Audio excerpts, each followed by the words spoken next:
I don't know. I like the fact that Jumbo kind of reminded me a little bit of the aliens from Close Encounters. Because of the lights? Yeah.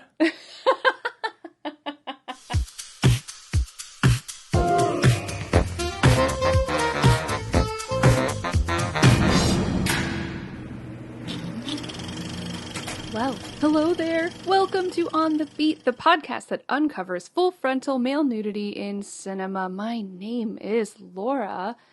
Je m'appelle Laura. I could do that. Ugh. That's French. Yeah, it is French. And your name is Ryan. Yeah, my name is Ryan. My name is Ryan. It's not that I don't have an issue with the French language, but you've been learning French for the last... Do not tell people I've been learning French. I'm terrible at French. Oh, well, I mean, you have been learning French. Je suis terrible. What is 1,300 days in years? What is that? What? Isn't it like 4 or 5 years or something? 1,300 days? Yeah, 1,300 days. Well, each year...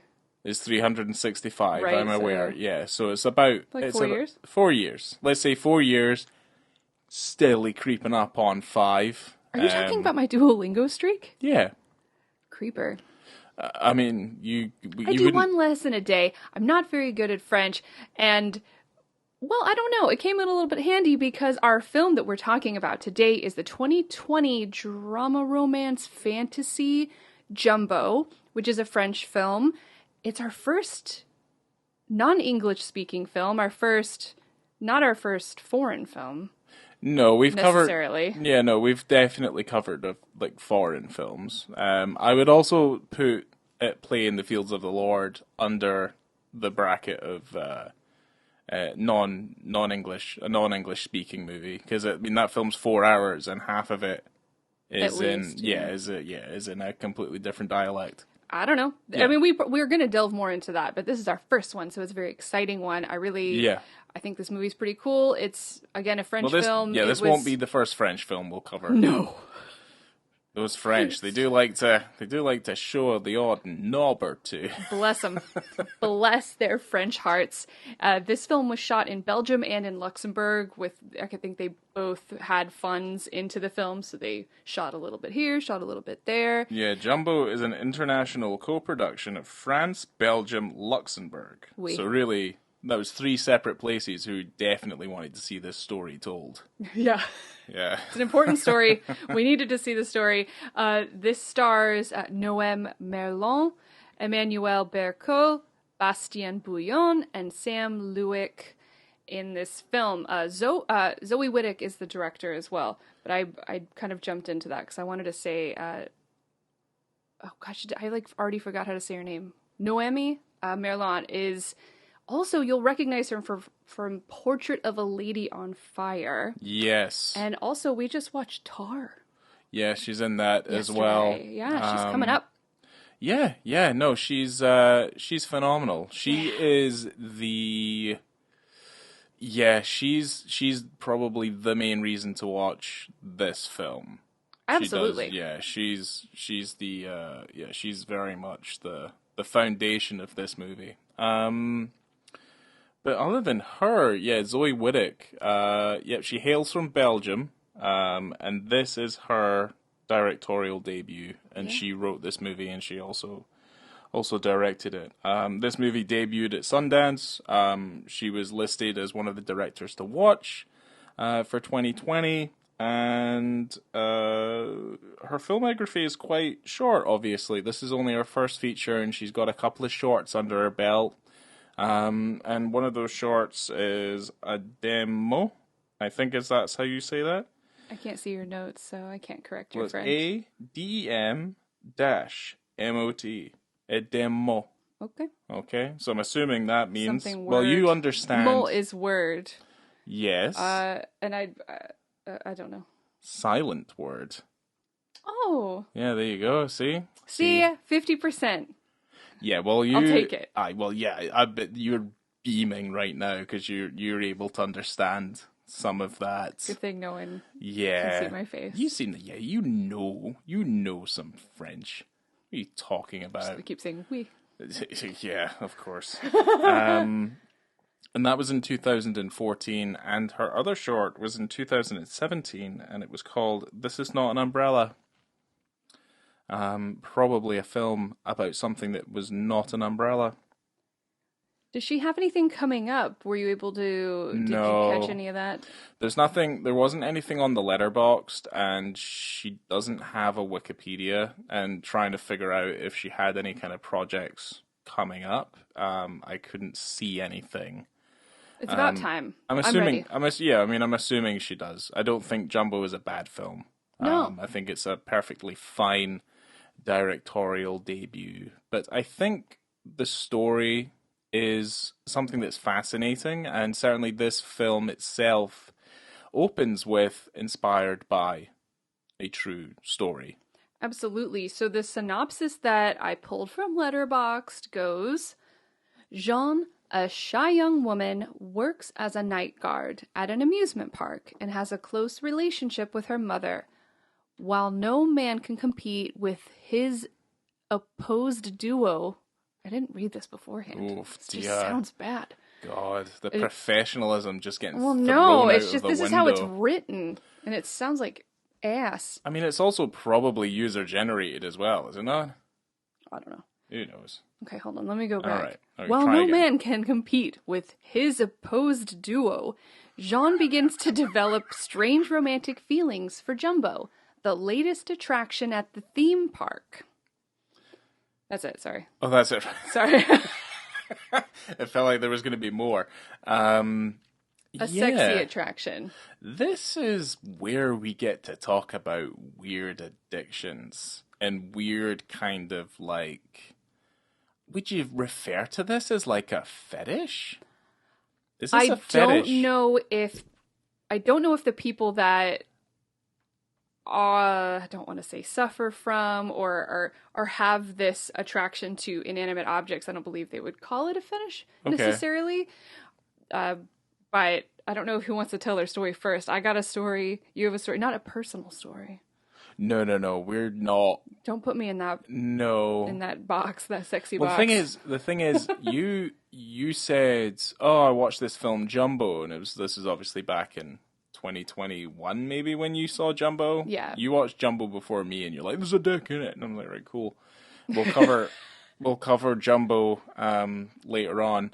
But yeah, no, you told me the story of Jumbo, and I was just like, "Oh, I know a story about someone who married a roller coaster," and this was all the way back in like 2015. I remember seeing it in the Mirror. The Mirror is a UK tabloid newspaper.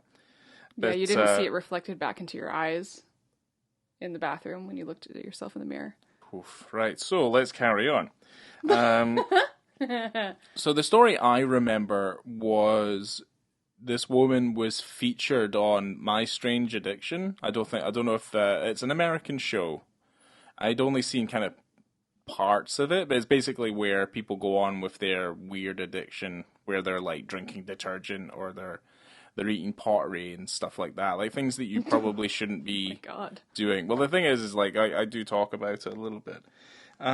So there's this woman, 56, called Linda, who married a roller coaster called Bruce. Oh my gosh! Yeah, it's crazy, right? How it all kind of intertwines together. I'd rather have her marry a roller coaster named Bruce than our dog.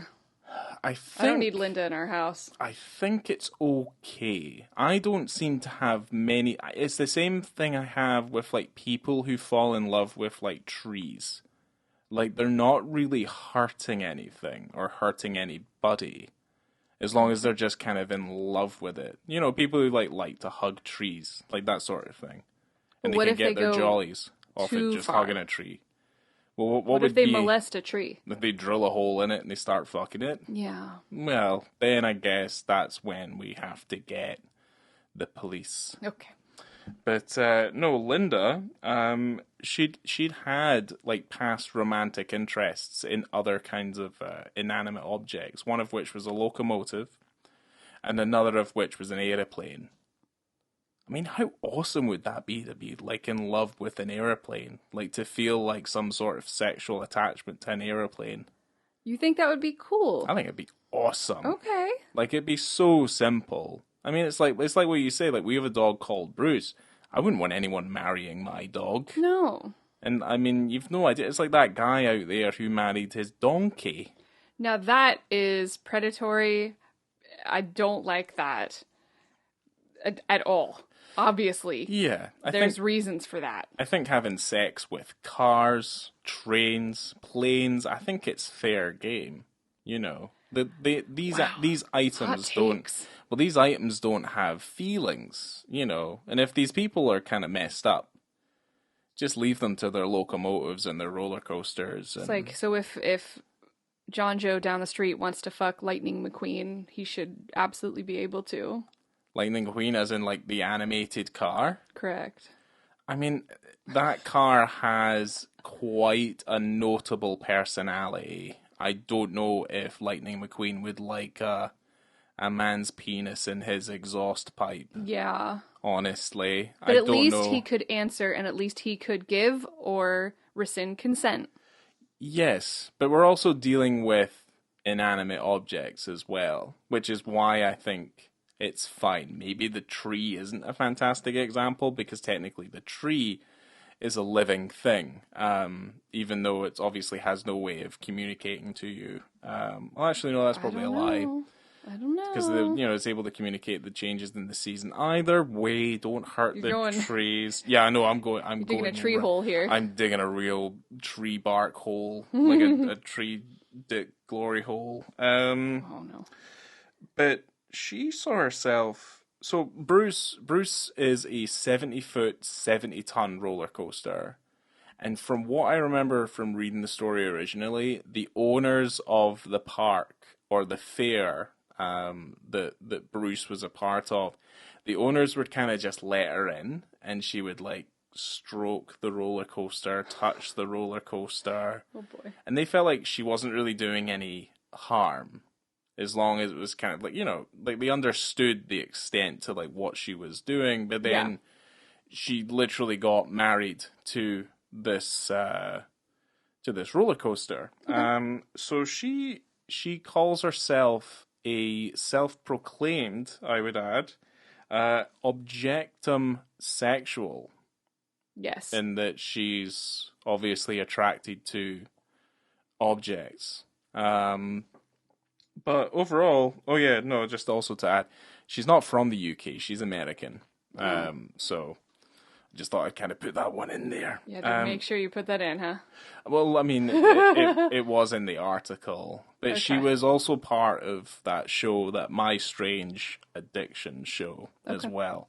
And I mean, I guess like if we're already kind of talking about like weird addictions, I've got a few quotes from her. I think they're fantastic. So Linda says, some women like tall men. Some women like men with a colourful personality. He's, as in Bruce, has got all of that.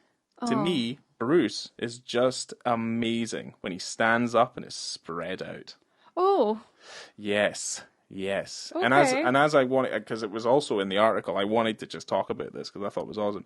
Another person in the episode, I think this is someone from the UK, Patrice, 29 years old, was addicted to eating bricks. Bricks. Right? Bricks. So this woman chewed a 2-foot hole into the wall of her bedroom and also ate part of her grandmother's house in secret. Oh. I hope she's okay. I don't know if obviously eating brick is good for you, but I would say eating brick only harms you, and certainly marrying a roller coaster doesn't seem to harm anybody. I don't know. The bricks were a part of a structure that is now compromised. Especially, it's gonna fall on Grandma. I mean, that is just unfortunate. Right. But now Patrice has a stomach full of brick. Yeah. Those aren't hemorrhoids. Are bricks. Imagine passing those. No, I don't want to. I know. You're just dropping bricks into the toilet. You're blocking your toilet up. It's crazy. But so anyway, this film is actually based on the story of Erica Eiffel. There's another one. So this was in 2007, where she, quote, married the Eiffel Tower. And so she changed her last name to Eiffel. Oh, I've heard this. Yeah, I've and also so heard this. she actually started OS International, which is, Objectum Sexuality, which you were just talking about. Huh, right, So, okay. this is an organization for those who develop significant relationships with inanimate objects. And apparently some psychologists have linked this particular type of behavior with autism, but it's not something that's been widely studied. But the director, Zoe Wittock, tracked down Erica Eiffel. And this is a quote from an article I read. She said, "I was expecting someone who was a freak or on the margins of society, but she was really warm, soft, welcoming, and almost banal, which made me wonder how she could have made such extreme choices and to be so strong and so open about them. I started writing this story because I needed to understand her." So she actually was, I guess, trying to figure out how this story would look to Erica Eiffel. I think she was really worried about offending her or offending people who are objectum sexuals. So she invited Erica to the premiere in Berlin because she lived there. And Erica said she was very, very touched, and it was well told. Yeah, I'd say Zoe had to be relatively quite tactful when it came to using words like freak, because even I wouldn't have used the term freak when it came to like dealing with a story being she told didn't this way. say it to her face. So. No, but she said it in an article and an Yes, she interview, and she put it out there on Front Street. So obviously, fucking Erica's gonna read that and see it. I mean, to be fair, she might have said it to her face. Like, listen, you're actually quite normal. Freakish. I expected you to be a total freak. I mean, yeah, maybe she did. I mean, I would also kind of point out that, like, the movie itself is not beat for beat a true story. It's based on... It's inspired. It's inspired by elements of truth. I'd say it's closer to whatever Linda was doing in the UK as part of that show, seeing as there's obviously that's a lot closer to the story than the Erica Eiffel story. Yeah, I mean, I like the concept behind this, and I think that the film itself does a relatively decent job of making something that is relatively inanimate feel quite animated and alive to a certain degree. Yeah. You know, it's quite hallucinatory. There's things that they do obviously with she calls it Jumbo. It's called the Move It ride. Yeah. But basically they do certain things, like if you put certain amounts of LEDs and like different kind of lighting patterns and stuff onto this thing, it does make it feel animated, because really it has two functions, in that it lifts and it rotates, and it goes back down again. Yeah, they had they'd spent a long time trying to find the right ride. And find also something that they could manipulate. They could change the lights. So I think the only thing they changed with that ride is the lights, and so they had to rewire it so that they could manipulate and change the lights. Okay, I think that's really smart. I mean, they really missed a trick with not like having a side panel on it that's like airbrushed, like you see at those ones at the fair. Yeah. Like a half-naked woman, like the stuff you see on like the side of like a truck. Like I miss that sort of thing. Like a really poorly done, non-commissioned, like Tom and Jerry like cartoon that's probably a little bit rude. Yes, just absolutely. airbrushed on the side of it. You know what I mean? It's kind of like that. It's kind of like that park we went to. Can't remember what it was. Was it in Naples or something? Where they had like bootleg Mickey and and stuff like that in the Oh, park. yeah. Do you remember that? It was like a Michael Jackson food truck. Yes. It was all airbrushed and all bright lights. Yeah. It had weird Michael Jackson stuff all over it. Yeah, I've got the photos of it because I can't really do it. But yeah, it had the Michael Jackson. It had like 5 or 6 different Michael Jacksons. And we weird. we were kind of wondering, well, we were pretty adamantly sure that like he had no idea that this thing existed. I mean, he's not going to know it now. He's long gone. But yeah, the Jackson estate certainly might have some words. Potentially. Yeah. I think it was a beautiful artistic rendering of Michael Jackson. It was odd. Yeah, it was bad. So, this film, we're talking about Jumbo, and it's a bit sensitive because you can kind of tell from the offset when you meet Jean that she's potentially... See, how do I say it? Like, I don't want to say she's mentally ill, because that's not what it is, but she might be slightly autistic. She's displaying certain traits that would make you think that she's maybe on the spectrum a little bit. Right. She's not behaving or looking like she's of her age. And certainly, obviously, the sort of job she's going to do is just the graveyard shift at the park where she's cleaning and stuff like that. And she's the only one there. And there's a sense of her, I guess, like, what would be the word? Like, she's carefree and she's kind of like, her head's in the clouds and she's a bit spacey. Definitely which also spacey. Kind of gives you the idea that maybe she's a couple of sandwiches short of a picnic. Yeah. Which is the nicest way of putting it, really. Well, yeah, she's a bit of a dreamer, and she makes little models, like she's creating a small model town out of wires and lights of the amusement park that she works at. It's incredibly endearing, I would say. She's super clever. Yeah, she's very smart. But, I think for the most part, it's correct. Like, she's shy, she's introverted, she doesn't like being around people or crowds. That's kind of put quite firmly into the narrative as well. Well, she's especially wary, I would say wary, not necessarily afraid, but wary of men in particular.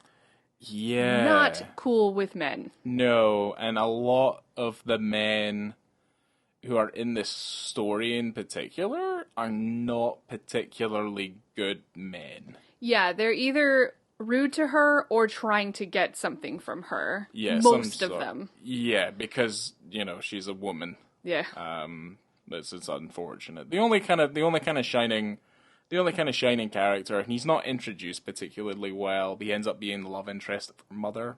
He turns up kind of later on, and he's actually Hubert. Yeah, he's actually very nice. He's the best person in this film. Yeah, he's actually the nicest person. Yeah. Well, you see him. Do you mind if we jump around?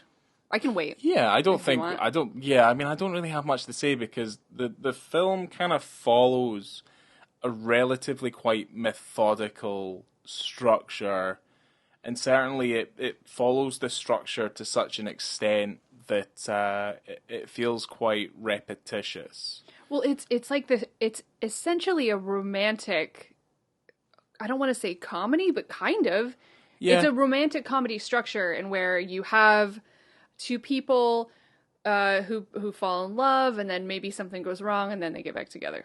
Yeah, it's incredibly outlandish. I think that's where a lot of its appeal comes from, is kind of how outlandish it is. But it looks so cool. It's also, it's mostly the repetitious feeling. It comes from the fact that it only really takes place in like 3 separate sort of locations, mainly, which is like between the park, her house, and little bits and bobs kind of in between.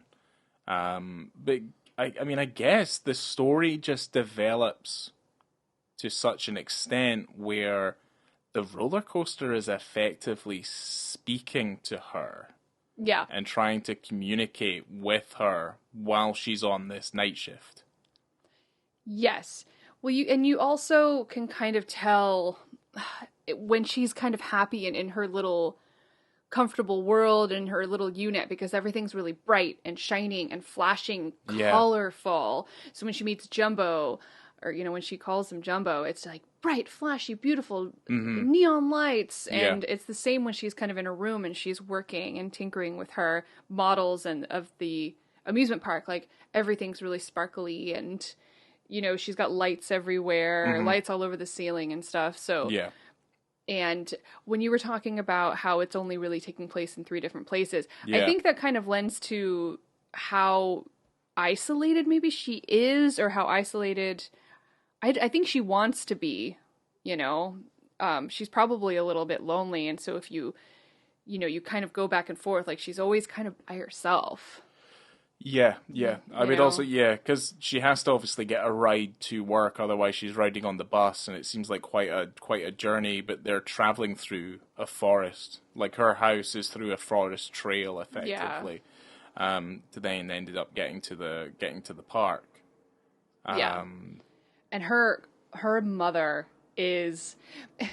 And it's like she starts off being really annoying, really kind of, you know, what does she call her? Sugar Puss? Sugar Puss, yeah. And kind of all over her, like, very vibrant person, very sexual person. She's super horny all the time. Yes. But she really, really does love her daughter. And you can tell that. It's just that she does have a little bit of an issue maybe with men. You know? Yeah, I think she's had issues with men and stuff in the past. I think the only mainstay in her life has been her daughter, but also it just so happens that her daughter, at least to her, she's acting different. She's not kind of in quotes normal. She had kind of weird desires, and I guess kind of she's just not able to initially, when she finds out, accept the fact that she's different. There's even a moment where they're speaking together, and her mom says to Jean that her dad left after he found out you, and then it's a ... and Jean interrupts her. So there's obviously something they found out about Jean when she was young that her mother believes made her father leave. Probably the object sexual stuff. You think it was that at that young, I think she was just maybe that first scene when she's at the bus stop. She just picks up a rock and she like cradles it. Or she was like listening to it. Yeah, she rests it on her face, and I don't know. End of the day, like, if you can just pick up a rock and get your jollies off of that, I don't think that's what it was. I think it's just good showing that she's different. And he, you know, maybe Papa couldn't deal. I'm just kind of saying, I'm just like, here, like, if someone gave me a pencil and I'm just like, whoa, you know. Oh my God. You know, it'd be awesome, wouldn't it? No, I don't think I'd like that very much. Like, I kind of... end up blowing a load in a stationery shop. I like the back and forth of a relationship with another human being, personally. Oh, okay. Yeah. I can't get into an argument with a pencil, but you can try. But I think that's maybe that's part of the point and part of the appeal. Yeah, I guess so. No talking back. That's right. It's got like a rubber and stuff on the end. Something that I would be interested in researching after we actually record and finish this episode and talk about the movie is how many men have this particular inkling. Yeah. Because the ones that we've talked about it have only been women, and when I was researching, I only saw other women. Yeah. I don't know, like, do you think it comes across differently if it's a dude as opposed to a lady? With the lady, it feels relatively quite innocuous. Anything with a man sounds dangerous and predatory. So... Yeah. I was like, a man fell in love with this roller coaster. You're like, ew, what are you going to do with it? What's he done with it? He's nasty. Like, fuck. Where's his jism? You know, like, it's like, where's this? Stop letting Hank in here. Yeah. He's making a mess. And you know he'd be like some kind of groveled, like beaten down, like older man with like his eyes slightly popping out of his head, and he has a weird voice.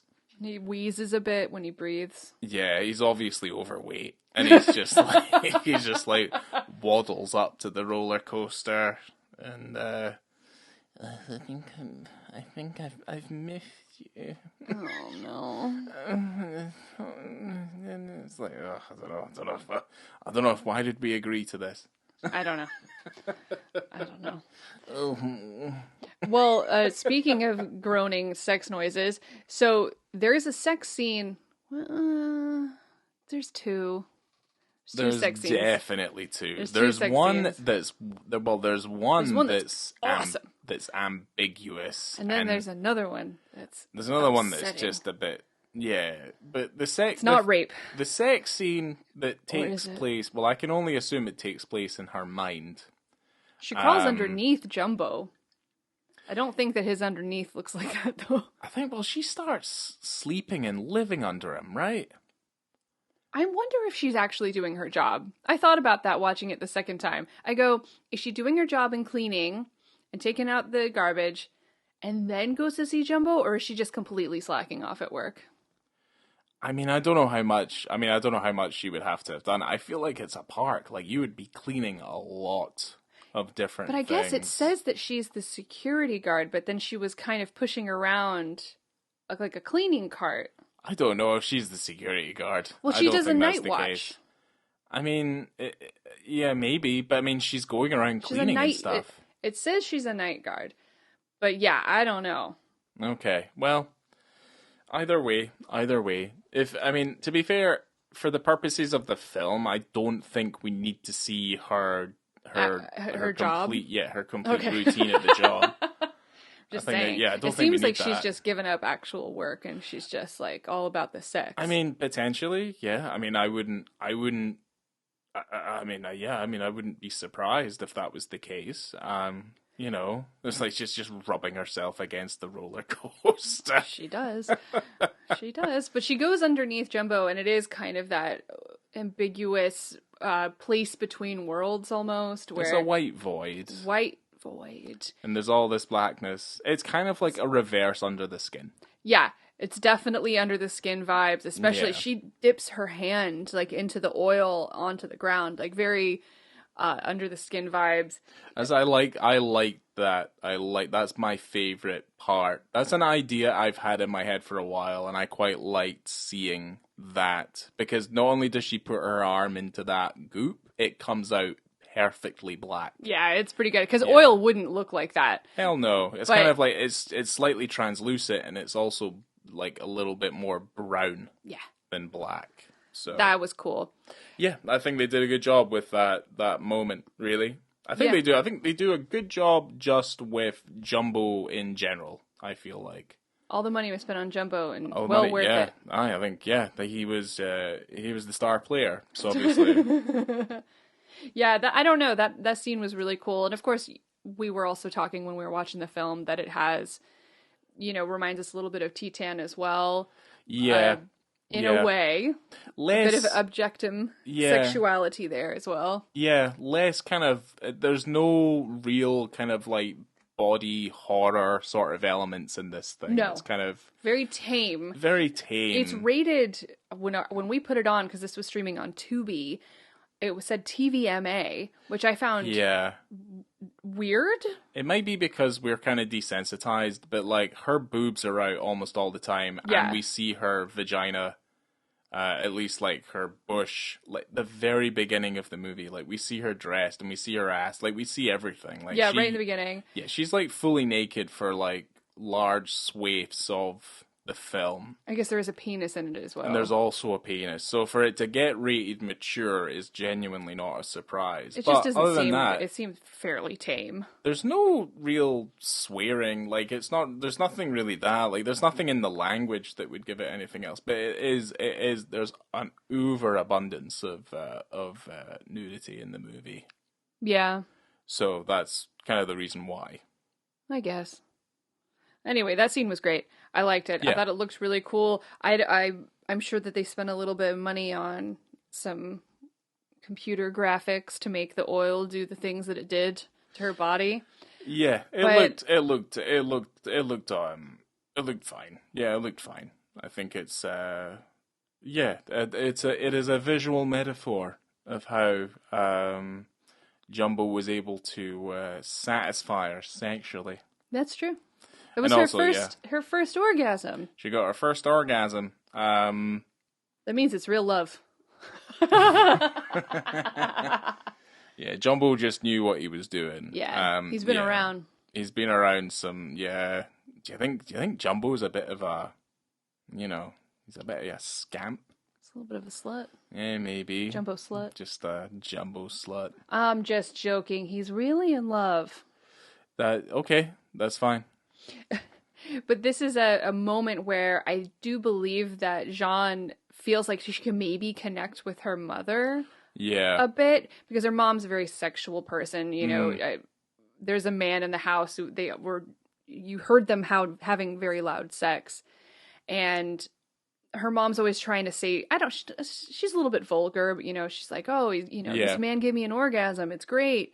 And so Jean's like, well, yeah, I mean, I also had one last night with Jumbo, which of course sets her mother off the rails completely and just kicks Jean out of the house. Yeah. And in this one moment where Jean's like, I know what this is to you now. Like, I know what you feel, and we can talk about this, and and we can be on the same level like you've always wanted us to be. And her mom's like, absolutely not.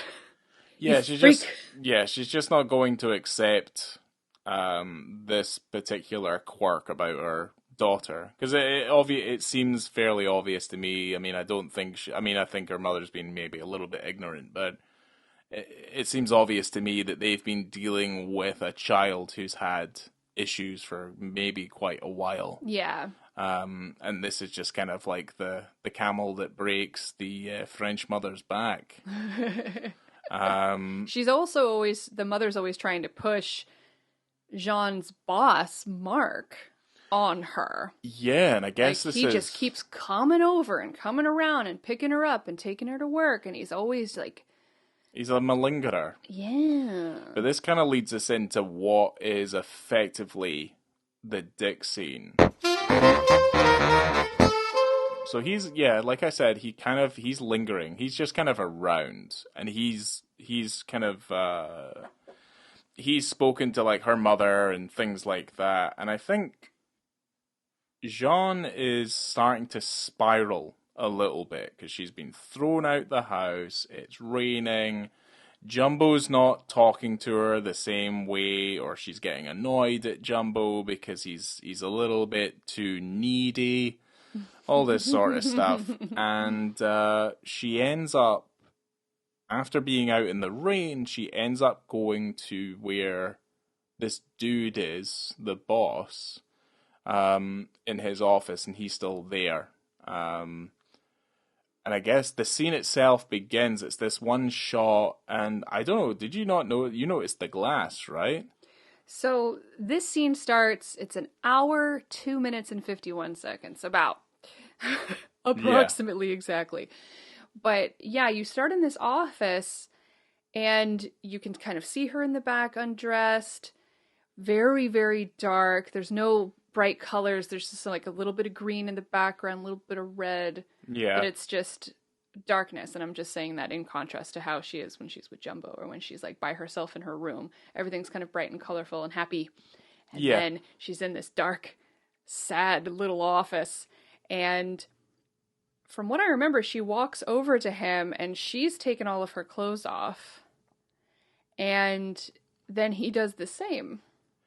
So yeah, she's in the background. He's allowing her dignity she's taking off her wet clothes, or he's assuming she's going to change into dry clothes because she's soaked. And he's round the other side of where the glass is, but she comes around the other side of the glass, and she's topless, still wearing her pants, and she incentivizes him to start taking his clothes off. Yes. So I wanted, obviously, that's what happens. That's how the scene is. It's not as if he's saying, take your clothes off. Yes. There's at least a kind of mutual understanding. Because he has tried to kiss her in the past when it was kind of in that spiraling moment where she's trying to get to Jumbo, and she, these kids are being mean to her, and she rushes into the ride and is just holding Jumbo. And I think it was right after he tried to kiss her, and it's just this kind of, she feels this love for Jumbo, but then she also has this kind of, what I would assume is pressure from her mother to be normal. Yeah. You know, so then she's seeing this guy who's been pursuing her for a while. Yeah, he just won't leave her alone. Plus, also, he's the boss at her work, so she can't avoid him. I also feel like there was a weird moment where he asked if she was going to be joining in the competition, and she didn't know what he was talking about. And he goes, "Oh, employee of the year."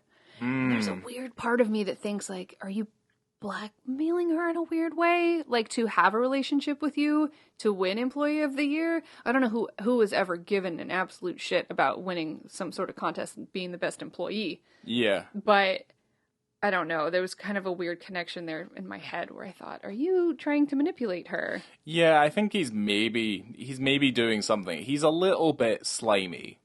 But they incentivize each other to take their clothes off in this dark space. They are completely naked.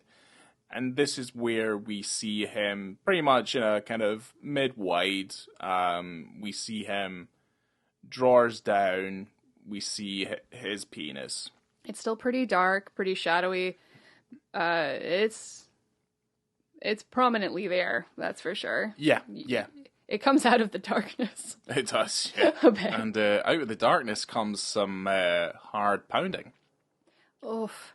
It's so sad, because it's not rape. No, it's just sad. It's very sad kind of sex. He even says, like, halfway through when they're doing it, is that you sure you don't want to just turn around?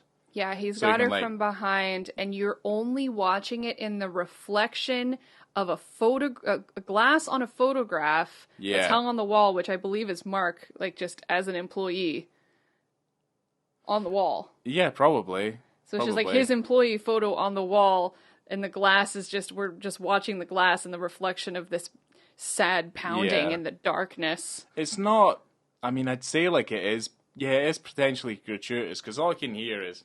Yeah, this...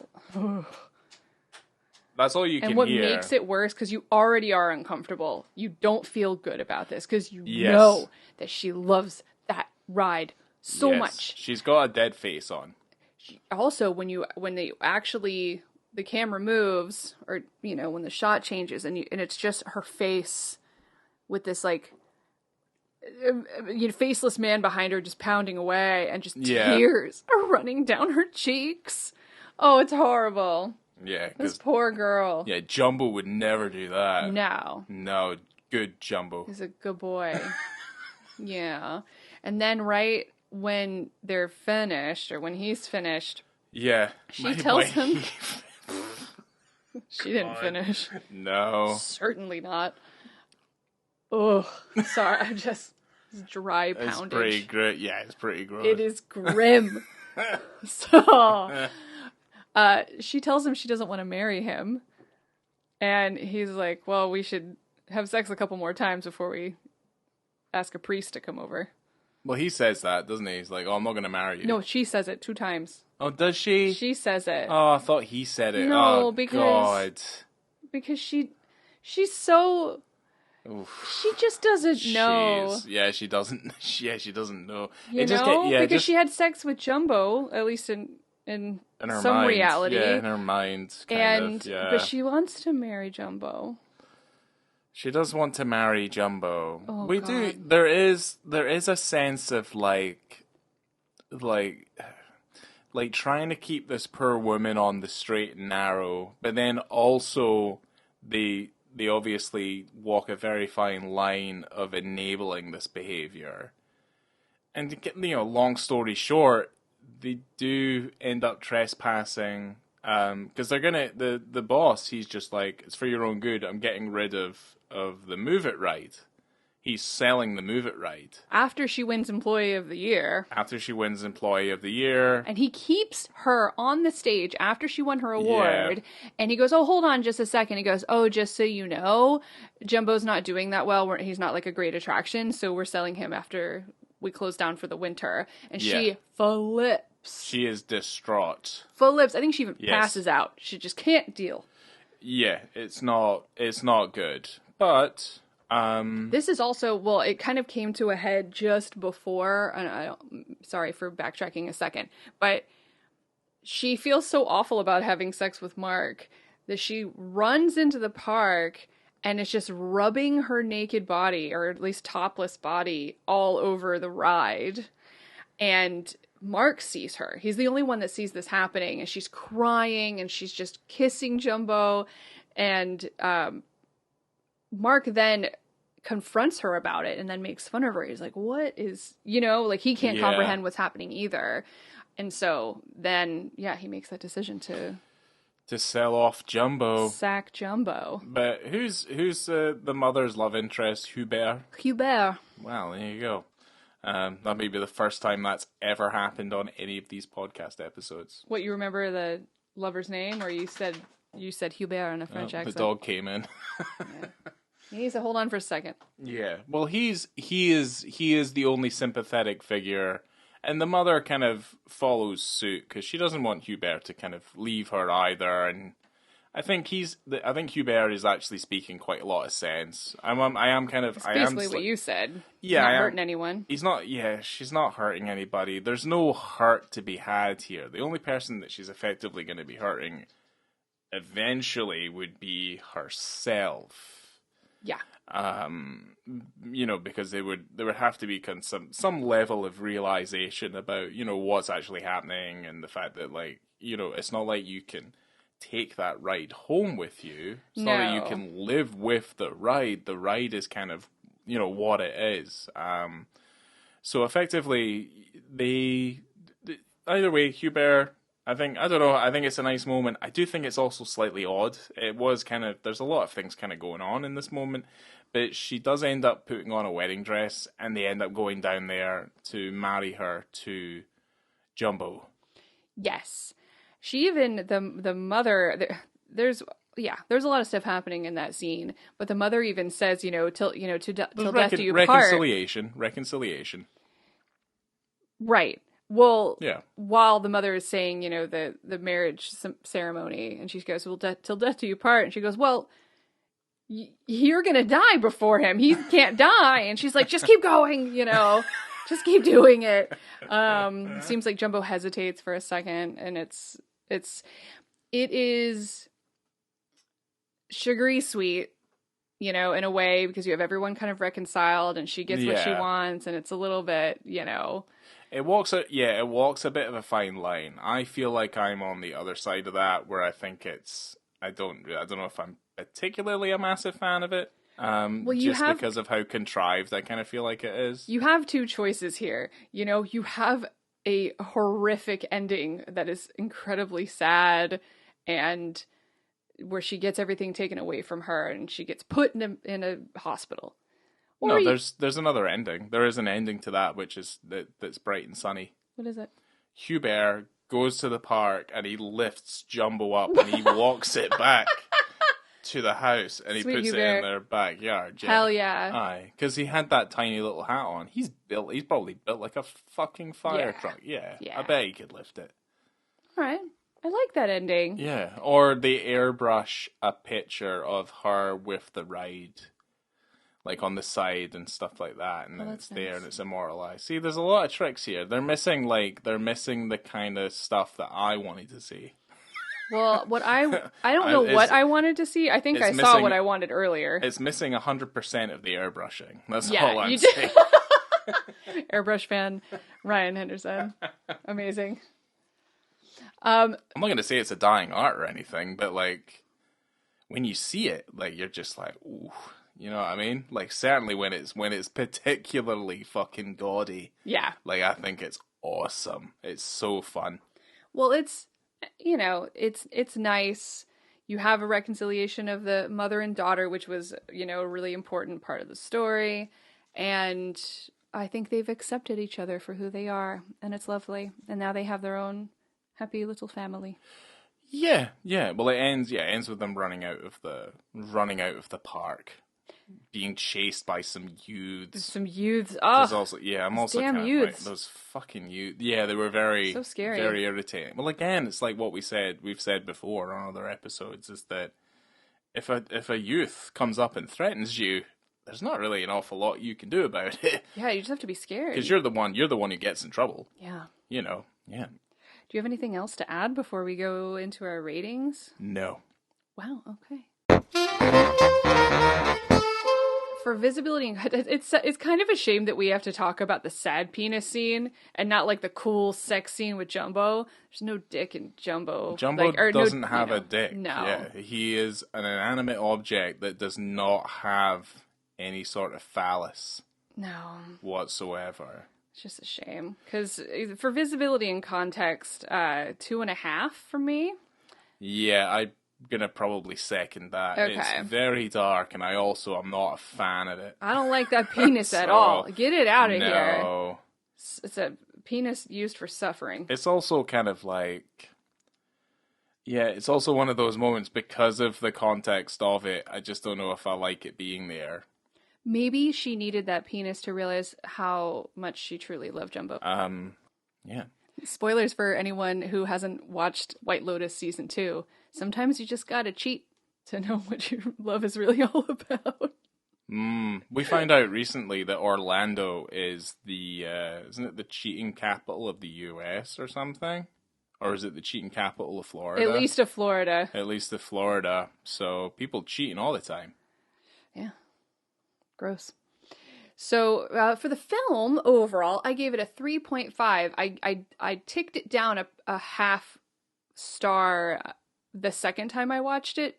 I don't know why, because I kind of knew it was coming, so maybe it doesn't have incredible rewatch value, but it's still very good, entertaining, and bright and colorful, and it's got a penis in it, and it has a happy ending. So yeah, I gave it 3 stars. I don't think it's anything particularly special, but I think they've done their best with, I guess, with what the story is. The story itself, I think is fascinating, but to try and stretch it out for an entire movie, I think it's a big ask. But I think they've tried their best with it. There's some nice visual flourishes, nice bursts of color and stuff like that, and I think they do their best to deal with like effectively a tightrope situation where it's kind of, how do you deal with obviously someone who's obviously mentally ill, and how do you satisfy / appease them in this sort of situation. I think it's a bit of a double-edged sword. It's a sensitive story, especially I think they put it together well, because if you go too far down the route of someone being on the spectrum or having mental illness, or if you don't talk about it at all, so it's tough to sprinkle this in and sprinkle that in and have it come out as sensitively as it does. Yeah. I think Zoe Wittock did a great job, and it's a great, first feature, I think. Yeah, I think it's a strong debut. I do think, like I say, I think it's about walking it's definitely walking a bit of a tightrope. And I don't think you can do it any other way than this, really. So I think, gold star. Yeah, cheers for the sad penis, I'm glad they're there, because I do think that with the amount of nudity that was in it, I think it would be a little bit unfair if there wasn't a penis, but then again, I think we did need him in the story, too. We did need him in the story. I don't know if the film itself needed all that nudity on either side, honestly. Potentially. I think it was one of those where I was kind of surprised, like, how much saw of the lead. I like that in the way, because people in our regular lives are nude when we're having sex. We're nude when we get up in the morning. I don't know. A lot of people are, like, they don't sleep with clothes on. So and when you're changing, you have to get naked. So if you're kind of just normalizing nudity in that way, then it's not as shocking. So for her to be having as many nude scenes as she did, and then you have, a very short but powerful nude scene from this gentleman, then I think that all kind of works to the benefit of the film. I would preface it as well as that there's a reason why it is this way, because it is, it is relatively quite, I guess, kind of casual. I guess I would call it casual nudity. Love casual nudity. But certainly, if there was an American remake of this movie, it would not have the nudity in it. Probably so goofy. It'd be very stupid, awful. Yeah, it would probably star Michael Cera. Yeah. Yeah, I think so. Yeah. Like, I'm on the ball there. We do the gender swap.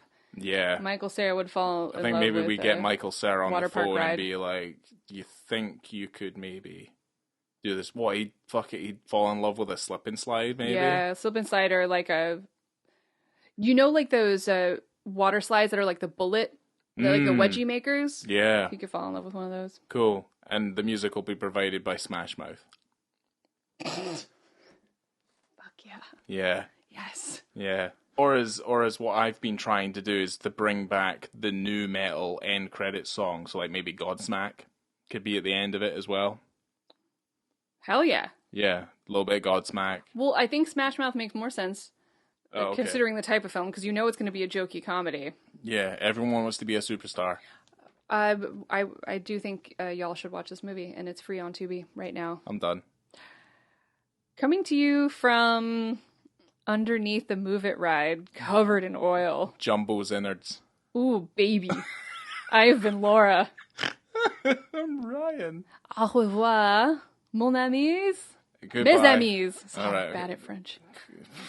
Well, you shouldn't be after fucking, 5 years or something at fucking studying French. Wicked smart. Fucking lackadaisical.